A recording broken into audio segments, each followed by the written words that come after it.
Well, good Sunday morning. I'm Jaden Jefferson, and welcome to this week's Community Focus. There is obviously a lot of construction happening here in Northwest Ohio, especially on I-475. And joining me right now is Kelsie Hoagland with ODOT District 2. Thanks for joining me. Yeah, thanks for having me, Jaden.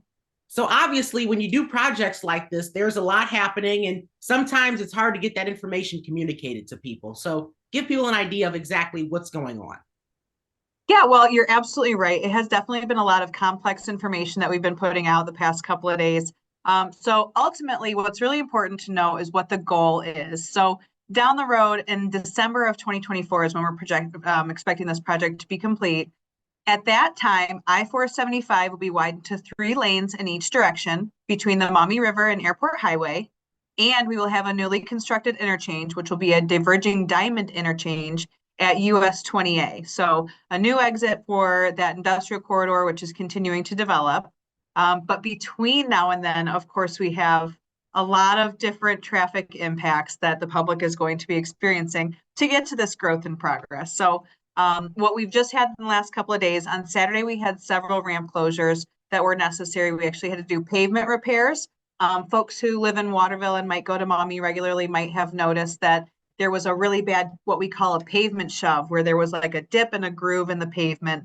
And that's a part of the detour for this project. And so we needed to actually make those pavement repairs. So that was on Saturday. And then yesterday but a week ago on Monday, what we had was a various number of ramp closures, and northbound 475 was reduced to 1 lane while we shifted the traffic. So yesterday was a major headache, Monday was a major headache. But the good news is that we were also expecting to have the same impacts in place on Tuesday, but we were able to get those completed on Monday, so that was not an issue for travelers. And this is definitely an exciting project. And when we're talking about economic development, you mentioned US 20A, very industrial area out there in Maumee. So what could be the benefits of having that new interchange there?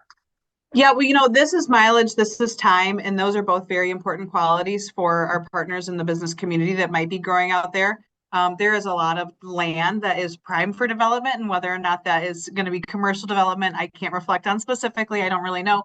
But it is definitely an inviting area, and adding that new interchange just adds that accessibility for the companies that might be interested. And this is a project that has been on the books for about 30 years. So to see how things have shifted from 30 years ago to now, I mean, it must be a major difference from when this idea was first proposed. Absolutely. I'm from this area, and 30 years ago, that the whole area up there was still just cornfields and flatness. And so it's amazing to see our area continuing to develop and continuing to grow. Definitely a sign of progress and growth for our region. And it is exciting to be a part of. This project, like you said, has been in the works, and something that people have wanted for a long time. So especially, the 20A is really the backdoor entrance to the Toledo Express Airport. So another great opportunity for development and growth out in that area, but a long time coming for sure. And there are many other safety benefits as well to this new interchange, again, by adding that accessibility and adding capacity on Interstate 475. This eventually will lead to a smoother and safer commute for motorists nearby. And ODOT has done a great job of making it clear that worker safety is important. And you had mentioned this in one of the first press releases that were sent out about this project, that the 50-mile-per-hour zone that people are going to be driving in, it's really important for worker safety.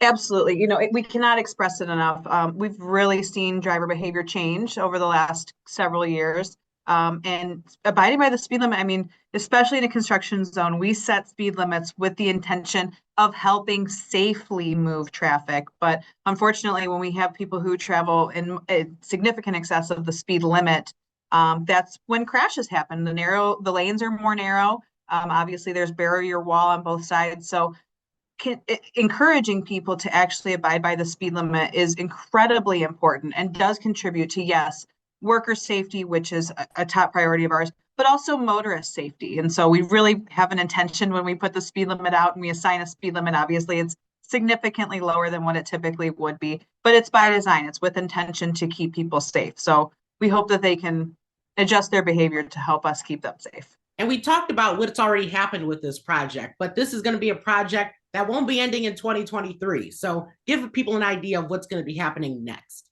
Yeah, so what we had experienced on Monday was actually the traffic switch. So now northbound traffic is traveling adjacent to southbound traffic, separated by barrier wall, and it's going to remain in this configuration for almost an entire year. So just shy of a year from now, we'll be ready to switch and do almost the exact same thing to the southbound lanes.